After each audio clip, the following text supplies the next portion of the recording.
Hello friends, welcome to my TET class. Friends, आज हम पढ़ेंगे सामाजिक विषय में पेडागोजी। सामाजिक विषय पेडागोजी में हम कई टॉपिक्स देख चुके हैं और इसमें हमने अभ्यास का कार्य यह भी किया था, लेकिन अभ्यास के तौर पे आज ये हमारी पहली वीडियो होगी। हालांकि इससे पहले मुझे और भी वीडियो डाल देनी चाहिए थी, लेकिन कोई नहीं, हम अपना अभ्यास कार्य पूरा कर लेंगे। और ये जो आज हमारा होगा वो हमारा आज पहला अभ्यास होगा। तो आइए देखते हैं प्रश्नों को। देखते हैं पहला प्रश्न। यहाँ पे हमने पहला प्रश्न लिया है कि सामाजिक अध्ययन के अध्ययन में पूर्व माध्यमिक कक्षाओं के लिए उपयुक्त अध्याय है। यानी कि जब सामाजिक अध्ययन चीज आप पढ़ाएंगे तो अध्ययन में पूर्व माध्यमिक कक्षाओं के लिए कौन सी विधि अध्याय में होनी चाहिए। देखिए क्या लेंगे हम, हमारा गांव तथा प्रांत, या फिर राष्ट्रीय जन जागृति एवं सेवाएं, पड़ोसी राज्यों के बारे में संबंध, और इंग्लैंड के औद्योगिक क्रांति। आपसे कहा जा रहा है कि अध्ययन में पूर्व माध्यमिक कक्षाओं के लिए उपयुक्त अध्याय, मतलब अध्याय के रूप में आप यहाँ पे सबसे बेस्ट टॉपिक कौन सा चुनेंगे। ये टॉपिक्स दिए गए हैं आपको, हमारा गांव एवं प्रांत, राष्ट्रीय जागृति एवं सेवाएं, पड़ोसी राज्यों से हमारे संबंध, इंग्लैंड की औद्योगिक क्रांति। देखिए सामाजिक अध्ययन के भूगोल, इतिहास और राजनीति सब कुछ पढ़ते हो, तो ऐसी कंडीशन, लेकिन जो सबसे बेस्ट टॉपिक होगा वो यही होगा कि हमारा गाँव एवं प्रांत। तो यहाँ से ऑप्शन ए आपका सही होगा। अगला प्रश्न देखिए। अगला प्रश्न यहाँ पे हमने लिया है, सामाजिक विज्ञान में अध्ययन किया जाता है। अगर सामाजिक विषय आप पढ़ते हैं तो उसमें किस चीज़ का अध्ययन करते हैं।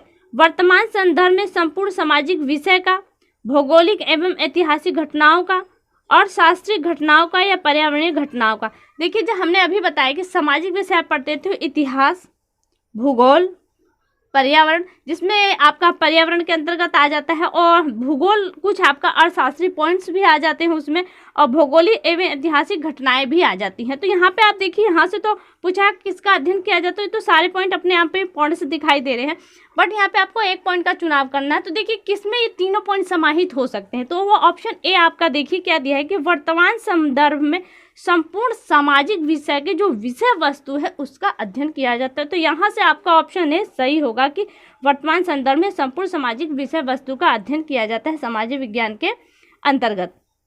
अगला प्रश्न यहाँ पर है कि कक्षा 6 से 8 यानी कि 6, 7, 8 तीनों कक्षाओं में सामाजिक अध्ययन को निम्न नाम दिया गया है कि कौन सा नाम दिया गया है। यहाँ पे नाम दिए कि सामाजिक अध्ययन, सामाजिक ज्ञान, सामाजिक विज्ञान, उपरोक्त में से कोई नहीं। देखिए आपकी दो साइड्स होती है, एक आर्ट होती है, एक साइंस होती है, तो आप दोनों को विज्ञान के रूप में देखा जाता है। विज्ञान तो विज्ञान है, लेकिन सामाजिक विषय को भी विज्ञान के रूप में देखा जाता है। इसलिए आपने कभी ध्यान दिया होगा कि जो 6, 7, 8 की बुक्स है वहाँ पे अगर सामाजिक विषय को कुछ कहा जाता है तो वो कहा जाता है सामाजिक विज्ञान। तो यहाँ से आपका ऑप्शन सी सही होगा कि जो सामाजिक अध्ययन है उसको किस रूप में पढ़ा जाता है, तो सामाजिक विज्ञान के रूप में बच्चों को पढ़ाया जाता है। अगला प्रश्न देखिए।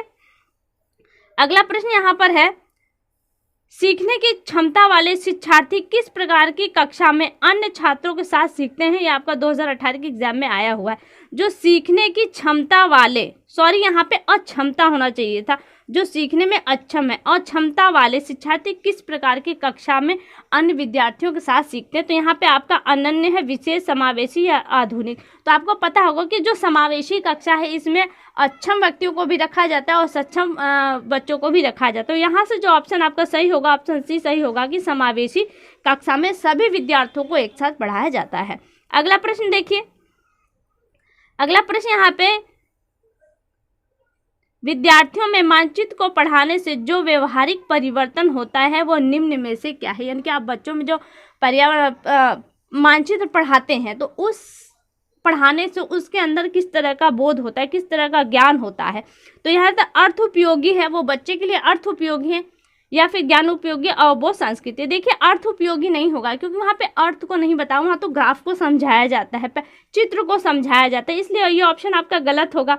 ज्ञान उपयोगी, ज्ञान के लिए तो उपयोगी है, लेकिन ज्ञान पढ़ाने का जो पैटर्न है उसमें सबसे व्यवहारिक परिवर्तन क्या आएगा, ज्ञान की जानकारी नहीं वरन आपका ज्ञान आएगा, उसके अंदर वाला ज्ञान। तो ज्ञान उपयोगी तो है लेकिन हमें अंदर का ज्ञान बढ़ाना है, इसलिए ज्ञान उपयोगी यानी कि बी ऑप्शन आपका गलत होता है। फिर दिया है अवबोध। अवबोध में होता है उसके अंदर उस ज्ञान को फीड करना। आप जब मानचित्र पढ़ाएंगे तो व्यवहारिक परिवर्तन के रूप में क्या होगा, बच्चे के अंदर ज्ञान फीड होगा। फिर सांस्कृतिक नहीं होगा। तो यहाँ से आपका ऑप्शन सी सही दिखाई दे रहा है। तो प्रश्न के हिसाब से आपका ऑप्शन सी सही हुआ।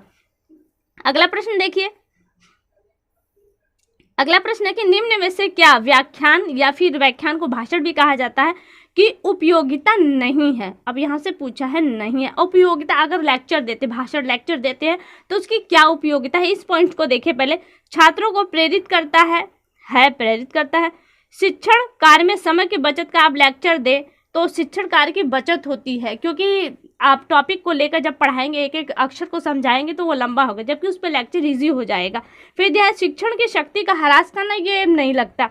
फिर दिया पाठ वस्तु का स्पष्टीकरण, लेक्चर के माध्यम से आप पाठ्य वस्तु का स्पष्टीकरण भी कर देते हो। तो ये तीनों पॉइंट आपको है को दिखा रहा है। लेकिन अब देखिए नहीं शब्द को कौन सा पॉइंट इंगित कर रहा है, तो नहीं शब्द को जो इंगित कर रहा है वो आपका सी ऑप्शन है कि शिक्षक की शक्ति का ह्रास करना है, जबकि शिक्षक की शक्ति का ह्रास नहीं होता, उनकी वृद्धि होती है। क्योंकि लेक्चर देखिए कौन देगा, जिसके अंदर वो ज्ञान फीड होगा, ताकि वो उसे बाहर निकाल सके। जिसके अंदर ज्ञान फीड नहीं होगा, बाहर निकालने में जिसे प्रॉब्लम होगी, वो लेक्चर कैसे देगा, यानी कि लेक्चर कौन देगा, जिसके अंदर सबसे ज़्यादा ज्ञान फीड होगा। तो यहाँ से अगर शिक्षक की शक्ति का ह्रास करना है तो यही पॉइंट आपका गलत होगा, और प्रश्न के हिसाब से यही पॉइंट आपका सही होगा।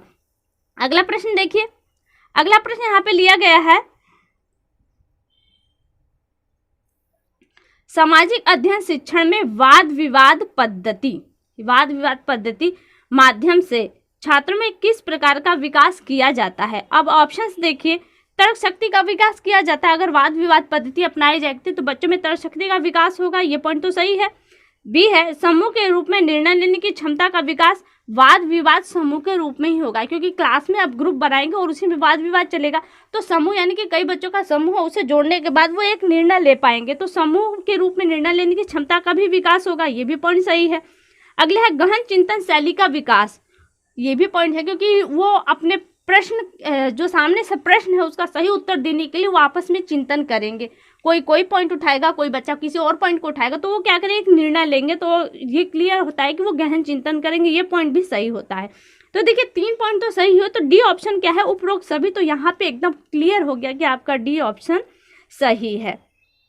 अगला प्रश्न देखिए, अगला प्रश्न है यहाँ पर, यदि कोई छात्र ताजमहल के बारे में जानता है तो उसे सरलता से शाहजहां के बारे में किस विधि के द्वारा समझाया जाएगा। देखिए बच्चा जो चीज़ ऑलरेडी जानता है उससे रिलेटेड चीज़ अगर आप बताएंगे तो वो बहुत जल्दी समझेगा, उस चीज़ को जानेगा। वही चीज़ यहाँ पर बताई जा रही है। तो देखिए कौन सी विधि आप अपनाएंगे, ज्ञात से अज्ञात की ओर, आगमन से निगमन की ओर, ज्ञात से अज्ञात से ज्ञात की ओर, और समाज से विशिष्ट की ओर। देखिए कभी कभी प्रश्न जो ऑप्शंस होते हैं उन्हें कभी उल्टा भी लेकर चला कीजिए, जो आपको फटाफट लगता है जिसे हम हटा सकते हैं।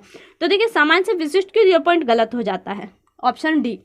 फिर दिया है अज्ञात से ज्ञात की ओर, आगमन से निगमन। आगमन से निगमन की ओर क्या होता है, सरल से जटिल की ओर चढ़ना। लेकिन यहाँ पे ऑलरेडी उसके अंदर ज्ञान फीड है, तो हमको ज्ञान लेकर चलना होगा। तो ऑप्शन बी देखिए गलत हो जाता है, और ऑप्शन सी और ए बचा।